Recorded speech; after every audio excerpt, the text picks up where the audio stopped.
Vendredi 3 décembre 2021, mesdames et messieurs, bonjour et merci de regarder RTI 1. Il est 6h30 et c'est l'heure de vous informer. Jeudi, le président sud-africain Cyril Ramaphosa a été reçu au palais présidentiel par son homologue Alassane Ouattara. La rencontre entre les deux chefs d'État a débouché sur la signature de 9 accords bilatéraux de coopération entre nos deux pays. Je vous propose d'écouter à ce propos le discours du président. Alassane Ouattara est au micro de Viviana Aïma.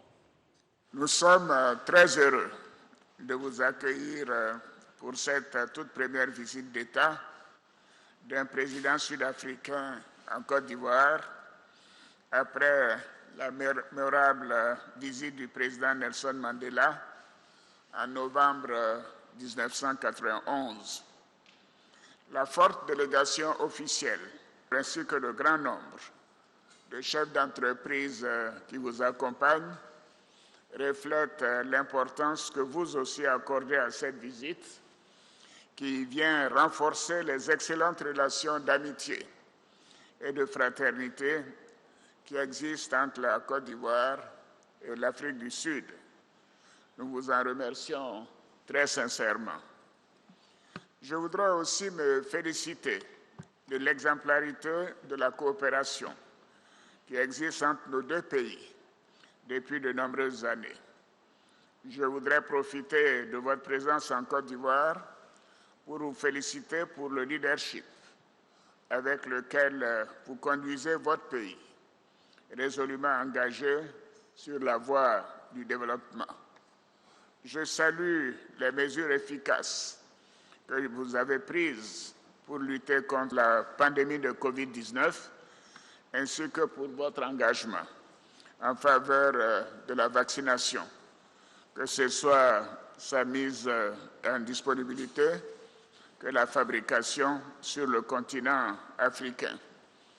Je voudrais enfin vous exprimer toute notre solidarité avec le gouvernement et le peuple sud-africain pour cette période difficile, marquée par l'apparition du nouveau variant Omicron et l'incompréhension que nous avons notée sur certains pays.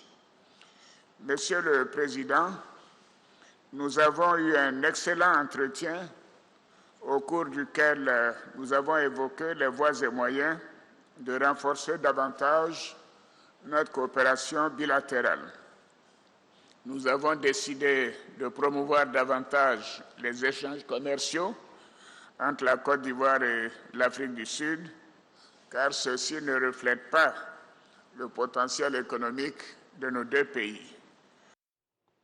Au-delà de la dynamisation des rapports de coopération entre la Côte d'Ivoire et l'Afrique du Sud, le président sud-africain vient d'être honoré. Cyril Matamela Ramaphosa a reçu les clés de la ville et le parchemin de citoyen d'honneur du district autonome d'Abidjan. C'est un témoignage d'Awa Touré. Une autre articulation de la visite d'État du président sud-africain Cyril Ramaphosa en Côte d'Ivoire, la cérémonie de remise des clés de la ville et du parchemin du citoyen d'honneur du district autonome d'Abidjan. Une cérémonie riche en couleurs pour honorer le chef de la nation arc-en-ciel à travers un aperçu du riche patrimoine culturel ivoirien. Le ministre-gouverneur du district autonome d'Abidjan, Robert Begremambé, s'est dit heureux d'accueillir le président d'un très beau et grand pays qui est un symbole de réussite avant de relever l'excellence des relations de coopération entre la Côte d'Ivoire et l'Afrique du Sud. Excellence, Monsieur le Président, fort de tous les acquis entre la Côte d'Ivoire et l'Afrique du Sud, vous êtes donc sur vos terres, vous êtes ici chez vous. Notre pays, la Côte d'Ivoire, deviendra votre seconde patrie d'origine après l'Afrique du Sud. Vous serez ivoirien, parce que chef traditionnel, vous êtes dorénavant, Monsieur le Président, un des nôtres. Plus que hier, nous vous convions à considérer, durant toute votre vie, que les chefs traditionnels seront le noyau dur et indissoluble du soutien dont vous aurez besoin. Désormais citoyen d'honneur du district autonome d'Abidjan, le président Cyril Ramaphosa a reçu des mains du ministre-gouverneur Begré Mambé les symboles de cette distinction, les clés de la ville et un parchemin. Le président Ramaphosa a par ailleurs été fait chef traditionnel dans la génération Doubo et la catégorie Djéou. Son nom de règne, Dousanwo, le guerrier intrépide. Après avoir signé le livre d'or du district autonome d'Abidjan, le président sud-africain s'est réjoui de tous les honneurs qui lui ont été faits. Je suis vraiment ému par cet honneur. Je crois que la cérémonie d'aujourd'hui est remplie d'émotions. Et je crois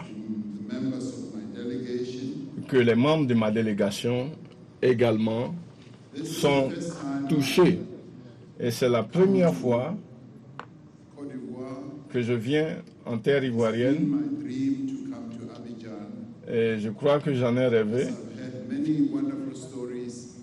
Et aujourd'hui, je suis à Abidjan parce que j'ai écouté et entendu beaucoup de belles histoires. Aujourd'hui, j'ai la mienne à raconter. Merci d'avoir fait de moi citoyen ivoirien et chef traditionnel.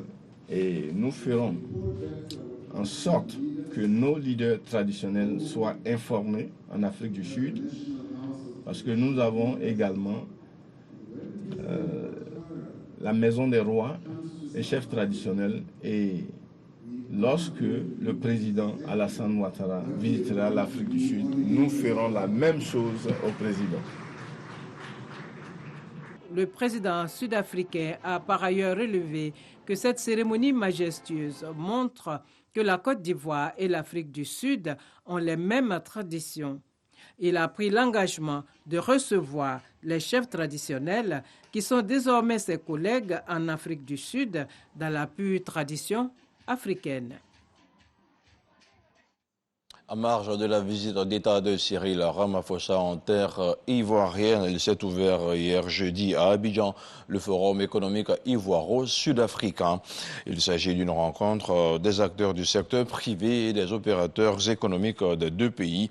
En toile de fond, il s'agit de transformer les opportunités existantes en affaires réelles et en partenariats solides impactant l'économie des deux pays. Les explications de Jean-Luc Bangbo. Donner un nouvel élan aux relations économiques entre la Côte d'Ivoire et l'Afrique du Sud. C'est l'objectif affiché par les organisateurs de ce forum, mais également les hommes d'affaires des deux pays. Ils se sont donné 48 heures de réflexion, d'échange et de partage sur les différentes opportunités d'investissement. Nous avons le devoir d'insuffler un dynamisme nouveau à la coopération et au business entre nos deux pays, et d'en faire un modèle de développement partagé dont l'Afrique a besoin pour tirer amplement profit de la zone de libre-échange continentale africaine.